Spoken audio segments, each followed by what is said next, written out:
नमस्कार मित्रांनो, एक्झाम जागर या एज्युकेशन यूट्यूब प्लॅटफॉर्मवर तुम्हा सर्वांचं पुन्हा एकदा स्वागत आहे. तर मित्रांनो, या आधीच्या सत्रामध्ये मी तुम्हाला एक प्रश्न विचारला होता आणि प्रश्न काय होता? तर 27व्या महालेखा नियंत्रक म्हणून कोणाची नियुक्ती करण्यात आली आहे? आणि या प्रश्नाचं योग्य उत्तर आहे पर्याय क्रमांक 1 म्हणजे 27व्या महालेखा नियंत्रक म्हणून भारती दास यांची नियुक्ती करण्यात आलेली आहे. आणि आता आजच्या सत्राचा पहिला प्रश्न पहा. इस्रोद्वारे LVM-3 M2 मिशन अंतर्गत OneWeb या ब्रिटिश कंपनीचे किती सॅटेलाइट प्रक्षेपित करण्यात आले आहेत? तर नुकतेच इस्रोने LVM-3 M2 मिशन अंतर्गत OneWeb या ब्रिटिश कंपनीचे एकूण 36 सॅटेलाइट लॉन्च केलेले आहेत. आणि आता हे जे 36 सॅटेलाइट आहेत यांचं एकूण वजन किती होतं? तर 5796 किलो इतकं या 36 सॅटेलाइटचं वजन होतं. आणि आता हे जे सॅटेलाइट आहेत हे GSLV MK3 या प्रक्षेपकाद्वारे प्रक्षेपित करण्यात आलेले आहेत. आणि आता हे जे प्रक्षेपण आहे हे कोणत्या केंद्रावरून करण्यात आलेलं आहे? तर श्रीहरिकोटा प्रक्षेपण केंद्रावरून हे प्रक्षेपण करण्यात आलेलं आहे. आणि याबरोबरच हे सुद्धा नोट करून घ्या, ही इस्रोची पहिलीच व्यावसायिक मोहीम होती आणि इस्रोने याआधीच व्यावसायिक मोहीम राबवण्यासाठी न्यू स्पेस इंडिया लिमिटेडची स्थापना केलेली आहे.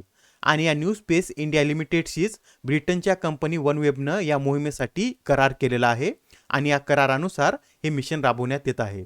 आणि ही जी OneWeb कंपनी आहे ही काय करते? तर जगभरामध्ये इंटरनेट सुविधा पुरवण्याचं कार्य या कंपनीद्वारे केलं जातं आणि या कंपनीचं लक्ष्य 2023 पर्यंत भारतात सुद्धा दूरसंचार सेवा प्रदान करण्याचं आहे. आणि याबरोबरच आता हे जे रॉकेट आहे याविषयी सुद्धा आपण थोडक्यात माहिती पाहूया. तर पहा, LVM-3 M2 या रॉकेटलाच GSLV MK3 असे सुद्धा संबोधले जाते. आणि याची क्षमता किती आहे? तर हे रॉकेट 8000 किलोपर्यंतचे सॅटेलाइट वाहून नेऊ शकते इतकी याची क्षमता आहे. आणि तसेच या रॉकेटची निर्मिती कशासाठी करण्यात आलेली आहे? तर जिओ स्टेशनरी ऑर्बिट म्हणजेच भूस्थिर कक्षेत उपग्रह प्रक्षेपित करण्यासाठी या रॉकेटची निर्मिती करण्यात आलेली आहे. पण यावेळेस प्रथमच या रॉकेटचा उपयोग लो अर्थ ऑर्बिटमध्ये उपग्रह प्रक्षेपित करण्यासाठी करण्यात आलेला आहे. आणि तसेच हे रॉकेट न्यू स्पेस इंडिया लिमिटेडने प्रथमच वापरलेलं आहे, हे सुद्धा लक्षात राहू द्या. आणि आता हे लो अर्थ ऑर्बिट म्हणजे काय? तर पृथ्वीपासून 160 किलोमीटर ते 2000 किलोमीटरच्या एरियाला लो अर्थ ऑर्बिट म्हटलं जातं. आणि पृथ्वीपासून 36,000 किलोमीटरवरचा जो एरिया आहे त्याला जिओ स्टेशनरी ऑर्बिट म्हटलं जातं, हे सुद्धा लक्षात राहू द्या. आणि आता प्रश्न क्रमांक दुसरा पहा. आता पहा, 5व्या खेलो इंडिया युथ गेम्स 2022चे आयोजन कोणत्या राज्यात करण्यात येणार आहे? तर आता या खेलो इंडिया युथ गेम 2022चे आयोजन मध्य प्रदेश या राज्यामध्ये करण्यात येणार आहेत. आणि ही या गेमची कितवी आवृत्ती असणार आहे? तर 5वी आवृत्ती असणार आहे. आणि ही आवृत्ती मध्य प्रदेशमधील 8 शहरामध्ये 31 जानेवारी ते 11 फेब्रुवारी दरम्यान आयोजित करण्यात येणार आहे. आणि ते 8 शहर कोणकोणते आहेत हे सुद्धा नोट करून घ्या. भोपाळ, इंदूर, उज्जैन, ग्वालेर, जबलपूर, मंडला, खरगोन आणि बालाघाट या 8 शहरामध्ये ही स्पर्धा आयोजित करण्यात येणार आहे. आणि आता खेलो इंडिया युथ गेम्सच्या इतिहासात प्रथमच या स्पर्धेमध्ये जलक्रीडेचाही समावेश करण्यात आलेला आहे. आणि नुकतंच आता आपण पाहिलेलं आहे की 2022 मध्ये हरियाणा येथे 4थ्या खेलो इंडिया युथ गेमचं आयोजन करण्यात आलं होतं. आणि ही जी आवृत्ती होती ही 2021 मध्ये आयोजित करण्यात येणार होती, पण कोविडमुळे ही 2022 मध्ये आयोजित करण्यात आलेली आहे. आणि आता या 2021च्या आवृत्तीत सर्वाधिक पदक हे कोणत्या राज्यानं जिंकलेले आहेत? तर हरियाणा या राज्यानं जिंकलेले आहेत. त्यानंतर यामध्ये दुसऱ्या क्रमांकावर महाराष्ट्र हे राज्य होतं, तिसऱ्या क्रमांकावर कर्नाटक, चौथ्या क्रमांकावर मणिपूर आणि 5व्या क्रमांकावर केरळ हे राज्य होतं. आणि ही जी 2021 साठीची जी खेलो इंडिया स्पर्धा होती यामध्ये जया आणि विजय हे 2 मॅस्कॉट लॉन्च करण्यात आले होते. तर हरियाणा सरकारद्वारे धाकड हे मॅस्कॉट लॉन्च करण्यात आलं होतं. आणि आता हे जे खेलो इंडिया युथ गेम आहेत हे कधीपासून आयोजित करण्यात येत आहेत? तर 2018 मध्ये याची पहिली आवृत्ती दिल्ली येथे आयोजित करण्यात आली होती. आणि त्यावेळेस सुद्धा हरियाणा या राज्याने सर्वाधिक पदक जिंकले होते.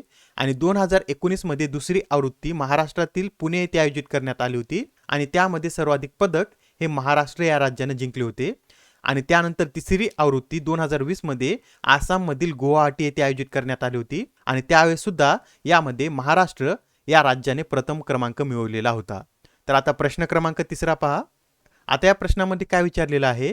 तर क्षी जिनपिंग हे तिसऱ्यांदा कम्युनिस्ट पक्षाचे अध्यक्ष बनणारे चीनचे कितवे व्यक्ती ठरले आहेत असं आपल्याला यामध्ये विचारलेलं आहे. तर आता क्षी जिनपिंग हे तिसऱ्यांदा कम्युनिस्ट पक्षाचे अध्यक्ष बनणारे दुसरे चीनचे व्यक्ती ठरलेले आहेत. आणि याआधी पक्षाचे संस्थापक माओ तुंग हे सुद्धा 3 वेळेस कम्युनिस्ट पक्षाचे अध्यक्ष होते आणि त्यानंतर आता शी जिनपिंग हे तिसऱ्यांदा कम्युनिस्ट पक्षाचे अध्यक्ष बनलेले आहेत. आणि त्याबरोबरच आता शी जिनपिंग यांची केंद्रीय सैन्य आयोगाचे अध्यक्ष म्हणून सुद्धा नियुक्ती करण्यात आलेली आहे.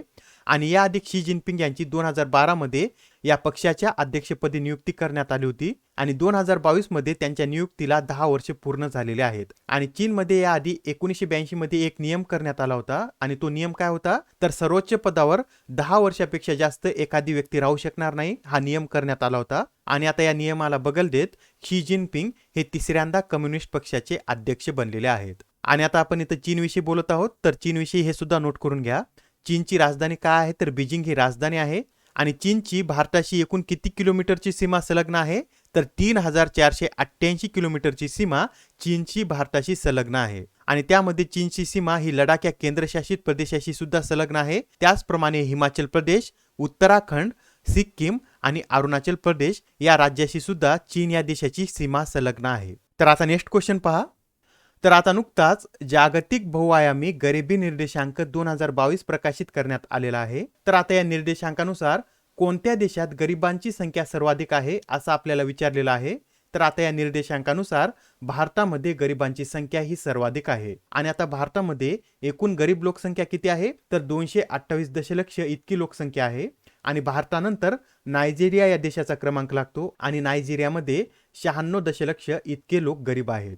आणि पहा 2005-06 मधील 55.1% 2019-20 मध्ये भारतातील गरिबी लोकसंख्या ही 16.4% इतकी घसरलेली आहे. म्हणजेच भारतातील गरीब लोकसंख्यामध्ये यामध्ये घट झालेली आहे. पण 2015-16 मधील 10 सर्वात गरीब राज्यापैकी फक्त पश्चिम बंगाल या राज्याचाच 2019-20च्या यादीमध्ये समावेश नाही.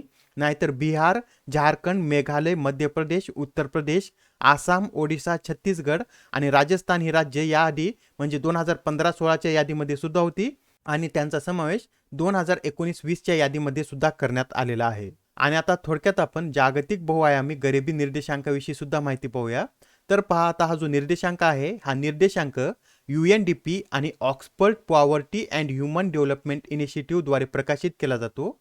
आणि हा प्रथम कधी प्रकाशित करण्यात आला होता, तर 2010 मध्ये हा प्रथम प्रकाशित करण्यात आला होता. आणि आता हा निर्देशांक तयार करण्यासाठी यामध्ये 3 आयाम आणि 10 निर्देशके लक्षात घेतले जातात. आणि त्यापैकी 3 आयाम कोणकोणते आहेत, तर आरोग्य, शिक्षण आणि जीवनमान दर्जा याचा उपयोग हा निर्देशांक तयार करण्यासाठी केला जातो. आणि आरोग्याचा विचार करताना यामध्ये पोषण आणि बालमर्त्यता आणि शिक्षणासाठी शालेय वर्ष आणि बालकपट संख्या आणि जीवनमान दर्जा ठरवण्यासाठी वीज, पाणी, मालमत्ता, जमीन, स्वयंपाकाचे इंधन आणि स्वच्छतागृह याचा विचार केला जातो. आणि आता यामध्ये एखादा व्यक्ती बहुआयामी गरीब आहे हे कधी ठरवलं जातं, तर एखादा व्यक्ती या निर्देशकापैकी 33.33% निर्देशकापासून वंचित असेल तर तो व्यक्ती बहुआयामी गरीब आहे असं ठरवलं जातं. आणि तसेच तो व्यक्ती या निर्देशकापैकी 50% निर्देशकापासून वंचित असेल तर त्या व्यक्तीला तीव्र बहुआयामी गरीब आहे असं म्हटलं जातं. हे सुद्धा लक्षात राहू द्या, यावर परीक्षेमध्ये बऱ्याच वेळा प्रश्न विचारण्यात आलेला आहे. आणि आता नेक्स्ट क्वेश्चन पहा. कोणत्या संस्थेने पहिले जागतिक पोलीस मेटावर्स लॉन्च केले आहे, तर नुकतेच आता इंटरपोल या संस्थेने पहिले जागतिक पोलीस मेटावर्स लॉन्च केलेला आहे. आणि याआधी आपण पाहिलेलं आहे की इंटरपोलची 90वी आमसभा ही दिल्लीमध्ये आयोजित करण्यात आलेली आहे. आणि आता या आमसभेअंतर्गतच इंटरपोलने हे जागतिक पोलीस मेटावर्स लॉन्च केलेला आहे. आणि आता पोलीस मेटावर्सचा उपयोग काय होणार आहे, तर याच्या मदतीने इंटरपोलचे मुख्यालय थेट इतर देशाशी जोडले जाऊ शकणार आहे. आणि त्यामुळे कोणत्याही आंतरराष्ट्रीय प्रकरणाशी संबंधित कोणतीही माहिती शेअर करणे शक्य होणार आहे. आणि आता आपण इथे इंटरपोल विषयी बोलत आहोत, तर इंटरपोल विषयी हे सुद्धा लक्षात राहू द्या. याची स्थापना 1923 मध्ये करण्यात आलेली आहे आणि याचं मुख्यालय फ्रान्समधील लिओन येथे आहे. आणि एकूण 195 देश हे या संस्थेचे सदस्य आहेत. आणि सध्या याचे अध्यक्ष कोण आहेत, तर अल रायसी हे सध्या या संस्थेचे अध्यक्ष आहेत. आणि या संस्थेचा मोटो काय आहे, तर connecting police for a shaper world असा या संस्थेचा मोटो आहे. तर आता नेक्स्ट क्वेश्चन पहा. अलीकडेच पंतप्रधान नरेंद्र मोदी यांनी रसायने आणि खते मंत्रालयाअंतर्गत किती प्रधानमंत्री किसान समृद्धी केंद्राचे उद्घाटन केले आहे, तर नुकतेच आता पंतप्रधान नरेंद्र मोदी यांनी एकूण 600 केंद्राचं उद्घाटन केलेलं आहे. आणि आता हे जे उद्घाटन आहे कधी करण्यात आलेलं आहे, तर नुकतंच आता 17 ऑक्टोबर रोजी दिल्लीतील भारतीय कृषी संशोधन संस्थेत प्रधानमंत्री किसान सन्मान संमेलन 2022 चे आयोजन करण्यात आलं होतं. आणि त्या उद्घाटनाच्या वेळीच प्रधानमंत्री नरेंद्र मोदी यांनी 600 PMKSK केंद्र लॉन्च केलेले आहेत. आणि या उद्घाटनावेळीच प्रधानमंत्री भारतीय जन उर्वरक योजना एक राष्ट्र एक खत या योजनेचा सुद्धा शुभारंभ करण्यात आलेला आहे. आणि त्याचबरोबर इंडियन एज हे खतावरील ई मासिकही लॉन्च करण्यात आलेलं आहे. आणि आता ही जी प्रधानमंत्री भारतीय जन उर्वरक योजना एक राष्ट्र एक खत आहे, याविषयी काही महत्त्वाचे पॉईंट नोट करून घ्या. आता या योजनेअंतर्गत काय करावं लागणार आहे, तर कंपन्यांना भारत या एकाच ब्रँड नावाखाली खताची विक्री करावं लागणार आहे. आणि आता जे खताचे बॅग असतात त्यापैकी 2/3 भागावर या योजनेचा लोगो आणि भारत हे ब्रँड नाव टाकणे कंपन्यांना कंपल्सरी केलेलं आहे. आणि उरलेल्या 1/3 भागावर कंपन्यांना स्वतःचं नाव आणि स्वतःची इन्फॉर्मेशन टाकता येणार आहे. अत्यंत महत्त्वाचा पॉईंट आहे, लक्षात राहू द्या. आणि आता प्रश्न क्रमांक 7 पहा. अलीकडेच कोणत्या राज्याने अनुसूचित जाती आणि अनुसूचित जमातीच्या आरक्षण कोट्यात वाढ केली आहे, तर नुकतीच आता कर्नाटक या राज्याने अनुसूचित जाती आणि अनुसूचित जमातीच्या आरक्षण कोट्यात वाढ केलेली आहे. आणि आता यामध्ये पहा, SCचा कोटा हा 15% 2% वाढून 17% इतका करण्यात आलेला आहे. तर STचा कोटा हा 4% 3% वाढून 60% इतका करण्यात आलेला आहे. आणि आता आपण इथं कर्नाटक विषयी बोलत आहोत, तर याविषयी हे सुद्धा नोट करून घ्या. कर्नाटकचे राज्यपाल कोण आहेत, तर थावरचंद गहलोत हे राज्यपाल आहेत. बसवराज बोम्मई हे मुख्यमंत्री आहेत. आणि कर्नाटकमध्ये एकूण 5 नॅशनल पार्क आहेत. आणि ते कोणकोणते, तर Bannerghatta national park, Bandipur national park, Nagarhole national park, Kudremukh national park आणि मुद्दुमलाई नॅशनल पार्क हे कर्नाटक या राज्यामध्ये स्थित आहेत. आणि आता नेक्स्ट क्वेश्चन पहा. आता या प्रश्नामध्ये आपल्याला काय विचारलेलं आहे, तर ब्रिटनचे पंतप्रधान बनलेल्या ऋषी सुनक यांनी याआधी कोणते मंत्रिपद सांभाळलेलं आहे, तर आता ऋषी सुनक यांनी याआधी अर्थमंत्री हे पद सुद्धा सांभाळलेलं आहे. आणि हे पद यांनी 13 फेब्रुवारी 2020 ते 5 जुलै 2022 पर्यंत बोरिस जॉन्सन हे पंतप्रधान असताना सांभाळलेलं आहे. आणि आता नुकतेच ऋषी सुनक ब्रिटनचे पंतप्रधान बनलेले आहेत. आणि त्यांना एकूण 142 खासदारांनी पाठिंबा दिलेला आहे. आणि त्यांच्या विरोधात कोण उभं टाकले होते, तर मॉर्डोंट हे उभं टाकले होते. आणि त्यांना 29 सदस्यांचाच पाठिंबा होता. आणि त्यामुळे आता ऋषी सुनक हे विजयी झालेले आहेत. आणि याबरोबरच हे सुद्धा नोट करून घ्या, ऋषी सुनक यांचं सध्या वय किती आहे, तर 42 वर्ष इतकं वय आहे. आणि आता ते ब्रिटनचे सर्वात तरुण पंतप्रधान ठरलेले आहेत. आणि त्याचप्रमाणे आता ब्रिटनचे पंतप्रधान बनलेले ते पहिले आशियाई व्यक्ती आहेत. आणि तसेच पहिले भारतीय वंशाची व्यक्ती सुद्धा आहेत. आणि आता ऋषी सुनक यांच्याविषयी सुद्धा आपण थोडक्यात माहिती पाहूया. तर यांचा जन्म साऊथ हॅम्प्टन येथे भारतीय वंशाच्या पंजाबी कुटुंबात झालेला आहे. आणि त्यांचे कुटुंब 1960च्या दशकात पूर्व आफ्रिकेतून ब्रिटनमध्ये गेलेले आहेत. आणि प्रथम 2015 मध्ये रिचमंड प्रदेशातून ऋषी सुनक हे खासदार म्हणून निवडून आले होते. आणि ते कोणत्या पार्टीचे आहेत, तर कन्झर्वेटिव्ह पार्टीचे आहेत, हे सुद्धा लक्षात राहू द्या. आणि त्यांनी ब्रिटनच्या हाऊस ऑफ कॉमन्समध्ये भगवद्गीतेवर हात ठेवून खासदार म्हणून शपथ घेतलेली आहे. आणि असे करणारे ते पहिलेच व्यक्ती होते. आणि याबरोबरच त्यांनी MBA ही पदवी कोणत्या कॉलेजमधून घेतलेली आहे, तर कॅलिफोर्नियातील स्टॅनफोर्ड विद्यापीठातून त्यांनी आपली MBA ही पदवी घेतलेली आहे. आणि आता नेक्स्ट क्वेश्चन पहा. केंद्र सरकारने नवीन महसूल सचिव म्हणून कोणाची नियुक्ती केली आहे, तर नुकतीच आता केंद्र सरकारने नवीन महसूल सचिव म्हणून संजय मल्होत्रा यांची नियुक्ती केलेली आहे.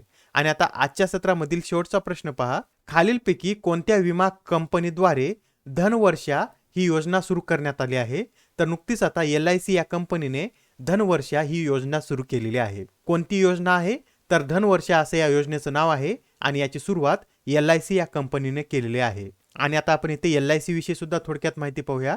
तर LICची स्थापना 1 सप्टेंबर 1956 मध्ये करण्यात आलेली आहे. आणि याचं मुख्यालय कुठे आहे, तर मुंबई येथे याचं मुख्यालय आहे. आणि याचं मुख्यालय योगक्षेम या नावानं ओळखलं जातं. आणि सध्या आता LICचे अध्यक्ष कोण आहेत, तर MR कुमार हे सध्या LICचे अध्यक्ष आहेत. आणि आता आजचा तुमच्यासाठीचा प्रश्न पहा. अमेरिका या देशाच्या चलनावर वैशिष्ट्यीकृत होणाऱ्या पहिल्या आशियाई अमेरिकन अभिनेत्री कोण ठरल्या आहेत. आता या प्रश्नाचं उत्तर कमेंटमध्ये देण्याचा प्रयत्न करा. उत्तर चुकलं तरी काय हरकत नाही, कारण ज्यावेळेस तुम्हाला या प्रश्नाचं योग्य उत्तर माहित होतं त्यावेळेस हे प्रश्न तुमच्या दीर्घकाळापर्यंत लक्षात राहतात. तर आता पुढच्या सत्रामध्ये पुन्हा भेटूया. धन्यवाद.